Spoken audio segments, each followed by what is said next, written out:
SMC படி trade பண்ற மாதிரி ஒரு டவுட் ஒன்று இருக்கும். எப்படின்னா நாம இந்த லோ இந்த ஹை இது ரெண்டு மினிட்டுக்காக மார்க் பண்றோம்.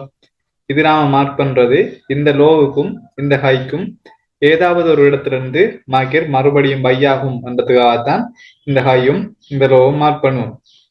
இப்ப நாம விளக்கம் என்ன செய்வோம்? ஒரு ஹையும் ஒரு லோவும் மார்க் பண்ணிட்டு இதுக்குள்ள ஓட பிளாக் எல்லாம் மார்க் பண்ணுவோம். அப்படித்தானே? ஓட பிளாக் மார்க் பண்ணிட்டு அந்த ஓட பிளாக் மார்க்கெட் வரும்போது கன்ஃபர்மேஷன் பார்த்து எடுப்போம். இப்ப இதுல இருக்கிற விஷயம் என்னன்னா, இந்த மாதிரி ஓட பிளாக் கொண்டு நம்ம கன்ஃபர்மேஷனுக்காக வெயிட் பண்ணி கொண்டிருக்கும் போது சில நேரம் மார்க்கெட் இந்த ஓட பிளாக் வராம இடையால திரும்பிடும். இடையால திரும்பி இந்த இடத்துல பிஓஎஸ் தெரியும்.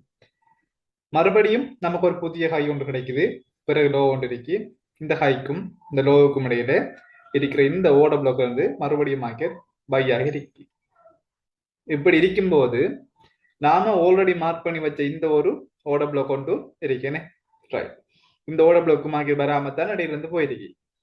இப்ப இந்த இடத்துல பிஓஎஸ் அந்த பிற்பாடு மார்க்கெட் மறுபடியும் ஒரு இன்க்ரீஸ்மெண்ட் எடுத்து புதிய ஹை ஒன்று தந்திருக்கு. இப்ப இந்த ஹைக்கும் இந்த லோவுக்கும் இடையில இதுகளில் ஓட பிளாக்ஸ் இருக்கும். கட்டாயம் ஒரு ஓட பிளாக்காவது இருக்கும்.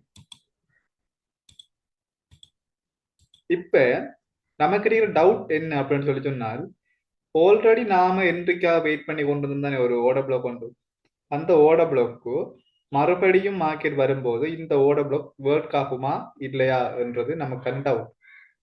இப்ப இந்த லோவும் இந்த ஹையும் எதுக்கு மார்க் பண்ணால் மார்க்கெட் இதுக்கும் இடையில இருந்து மறுபடியும் பை ஆகும்ன்றதுக்காக.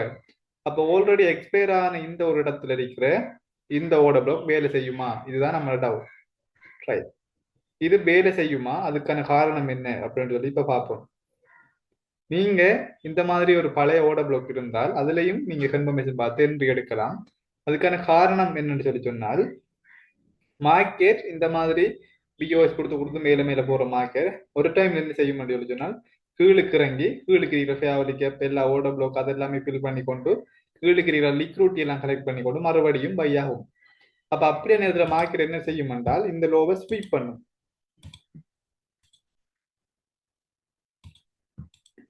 இந்த லோவை ஸ்வீப் பண்ணிட்டு பழைய ஓட பிளாக்ல இருந்து மார்க்கெட் மேலுக்கு போறதுக்கான வாய்ப்புகள் இருக்கு. சில நேரம் இந்த இடத்துல ஸ்வீப்புக்கு பதிலாக சொச் கூட நடந்திருக்கலாம். இப்படி சொச் நடக்கும் பட்சத்திலையும் பழைய ஒரு ஓட பிளாக்ல இருந்து மார்க்கெட் மேலுக்கு போகும். மேலுக்கு போகும்போது மறுபடியும் மேல் பக்கமா அப் ட்ரெண்டுக்கான சொச் நடக்கும். அப்ப இது ஏன் இப்படி நடக்குதுன்னு சொல்லி சொன்னால் இதுக்குள்ள இருக்கிற லிக்விடிட்டி, சரிதானே? இப்ப மார்க்கெட் என்ன செய்ய போதும்,